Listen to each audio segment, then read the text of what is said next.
नेपाल में युवाओं के विरोध प्रदर्शन के बाद अब वहां की केपी शर्मा ओली सरकार तो गद्दी से उतर चुकी है, लेकिन अब बड़ा सवाल है कि नेपाल को आगे लीड कौन करेगा। अभी फिलहाल पूरा नियंत्रण नेपाल की सेना के हाथ में है।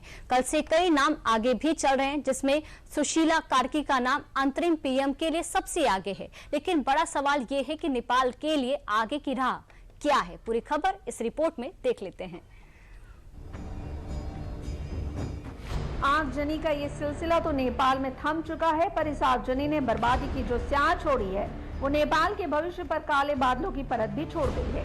ये धू धू कर जलती बिल्डिंगें न जाने कितने लोगों के रोजगार का सहारा थी। ये जलकर खाक हो चुकी चीजें किसी के जीने की वजह भी नहीं होंगी। नेपाल के जिस जेनजी ने शांतिपूर्ण तरीके से प्रदर्शन की बात कही थी, उसने अराजकता की आग में संसद से लेकर सुप्रीम कोर्ट तक तो जला दिया। लेकिन सबसे बड़ा सवाल यह है कि आखिर नेपाल इस बर्बादी से कैसे बाहर निकलेगा। नेपाल में तख्ता पलट तो हो गया, जेनजी ने केपी शर्मा ओली की सरकार को उखाड़ फेंका। यहाँ जो अब सबसे बड़ा सवाल यह है कि नेपाल में क्या होगा, सरकार बनेगी या आर्मी का शासन होगा। हालांकि धीरे धीरे इसका भी जवाब मिलने लगा है। अब नेपाल में अंतरिम सरकार बनाने की कवायद शुरू हो चुकी है। हालांकि अभी भी सबसे बड़ा सवाल यही है कि नेपाल के लिए कौन उसका मसीहा बनेगा। गुरुवार को आर्मी चीफ ने अहम बैठक बुलाई। माना जा रहा है कि गुरुवार को अंतरिम सरकार पर सहमति बन सकती है। अभी तक अंतरिम सरकार का चेहरा सुशीला कार्की को माना जा रहा है। नेपाल के आंदोलनकारी युवाओं की मांग है कि एक गैर राजनैतिक नेतृत्व के तहत नई सरकार का गठन किया जाए। लेकिन यह मांग एक बड़ा सवाल भी खड़ा करती है। सवाल है कि जिस जेनजी आंदोलन ने लोकतंत्र के मंदिर को अराजकता की आग में खाक कर दिया, क्या उस लोकतंत्र को फिर से इतनी जल्दी नेपाल स्थापित कर पाएगा। सुशीला कार्की नेपाल की पूर्व मुख्य न्यायाधीश है, इन्हें पीएम बनाने की बात चल रही है। हालांकि संविधान के मुताबिक वर्तमान संसद रहते हुए किसी गैर सांसद को प्रधानमंत्री बनाना संभव नहीं है। इसी कारण प्रदर्शनकारी संसद भंग करने की मांग पर अड़े हैं। दावा है कि राष्ट्रपति रामचंद्र पौडेल प्रदर्शनकारियों की मांग पर कार्रवाई नहीं कर रहे, क्योंकि संविधान उन्हें सीधे संसद भंग करने का अधिकार नहीं देता है। पूर्व जस्टिस सुशीला कार्की के नाम के प्रस्ताव उसी हामी नेपाल के एनजीओ ने रखा जो इस पूरे जेनजी आंदोलन के पीछे था। इसको लेकर बुधवार को काठमांडू के आर्मी हेडक्वार्टर में करीब 9 घंटे तक अहम बैठक चली, लेकिन नई सरकार को लेकर सहमति नहीं बन सकी। जबकि कार्की के नाम का काठमांडू के मेयर बालेंद्र शाह ने भी कार्की का समर्थन किया है। लेकिन शर्त ये रखी गई है कि पहले संसद भंग हो, अभी अंतरिम सरकार बने। हालांकि सुशीला कार्की के नाम को लेकर भी नेपाल का युवा अभी कंफ्यूज नजर आ रहा है। और सुशीला कार्की पीएम बन नहीं सकता है, क्योंकि वो ऑलरेडी पहले न्यायाधीश हो चुका है। उसने उसका बहुत कांड है, वो विवाद है सुशीला कार्की, इसलिए सुशीला कार्की सक्षम नहीं है। हम जनता यही चाहता है, सुशीला कार्की नहीं चाहता है।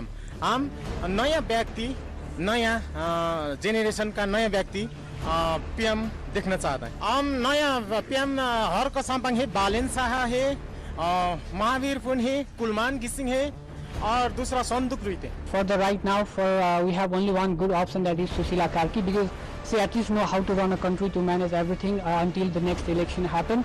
So we at least have to wait. Other leaders have to wait until the next election, because there will be various chances to come up in front of like Nepal to lead. But for right now, Sushila Karki is the best because she know everything to manage countries. फिलहाल तो नेपाल पर सेना का control है, लेकिन ज्यादातर प्रदर्शनकारियों की मांग है कि 6 से 12 महीने के अंदर लोकतांत्रिक चुनाव के जरिए नागरिक शासन की वापसी चाहते हो।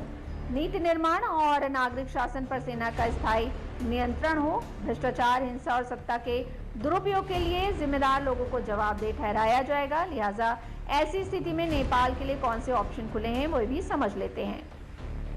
संवैधानिक विशेषज्ञों के मुताबिक मौजूदा हालात में राष्ट्रपति के पास 2 विकल्प हैं, जिसमें पहला ये है कि संसद में मौजूद किसी सदस्य को प्रधानमंत्री नियुक्त किया जाए और आंदोलनकारी स्वीकार नियुक्त किए गए प्रधानमंत्री को स्वीकार करें। इसके बाद कैबिनेट की सिफारिश पर संसद भंग का चुनाव कराया जा सकता है। दूसरा रास्ता है कि राष्ट्रपति आंदोलनकारियों द्वारा प्रस्तावित सर्वसम्मत उम्मीदवार को प्रधानमंत्री नियुक्त करें। हालांकि संविधान में इसका प्रावधान नहीं है, लेकिन जन आंदोलनों के बाद कई बार स्थापित संवैधानिक परंपराओं से इतर भी फैसले लिए गए हैं। अब नेपाल में क्या होगा ये तो वक्त बताएगा, लेकिन फिलहाल सवाल ये भी है कि नेपाल के अंतरिम प्रधानमंत्री बनने की रेस में सबसे आगे चल रही सुशीला कार्की का भारत के प्रति रुख कैसा है।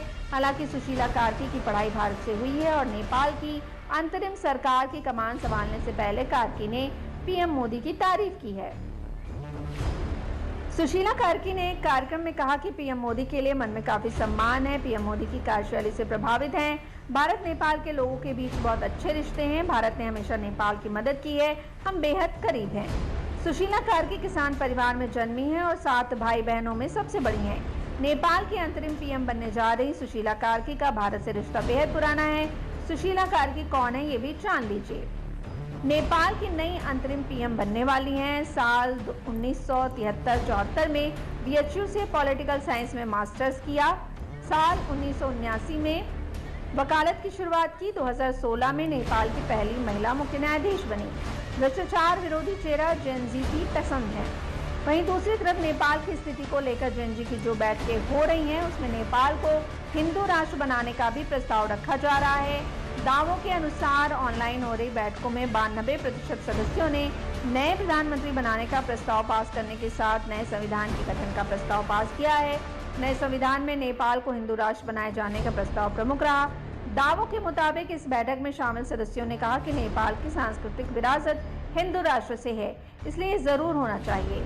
लिहाजा इस मांग के बाद अब सवाल उठ रहा है कि क्या नेपाल फिर से हिंदू राष्ट्र बनेगा। साल 2008 तक नेपाल एक हिंदू राष्ट्र हुआ करता था। नेपाल में 80% से ज्यादा हिंदू आबादी रहती है, लेकिन 2008 में नेपाल ने अपनी राजशाही खत्म कर दी और खुद को एक धर्मनिरपेक्ष राष्ट्र के रूप में घोषित किया, जिसका अर्थ है कि सरकार किसी विशेष धर्म का पक्ष नहीं लेती और सभी धर्मों के प्रति निष्पक्ष रहती है। इसलिए नेपाल से हिंदू राष्ट्र की स्थिति को हटा दिया गया था। 16 साल पहले की बात है कि नेपाल दुनिया का एकमात्र हिंदू राष्ट्र हुआ करता था। 2008 तक ज्ञानेंद्र शाह नेपाल के राजा हुआ करते थे, लेकिन एक माओवादी आंदोलन और एक कथित वामपंथी क्रांति के बाद भारत के इस पड़ोसी देश में सत्ता परिवर्तन हुआ और ज्ञानेंद्र शाह को सिंहासन खाली करना पड़ा था। लेकिन नेपाल में एक बार फिर से बदलाव की हवा चल रही है और ये हवा हिंदू राष्ट्र बनाने के लिए आतुर है। अब नेपाल में ये बदलाव आएगा या नहीं, ये तो आने वाला वक्त ही बताएगा।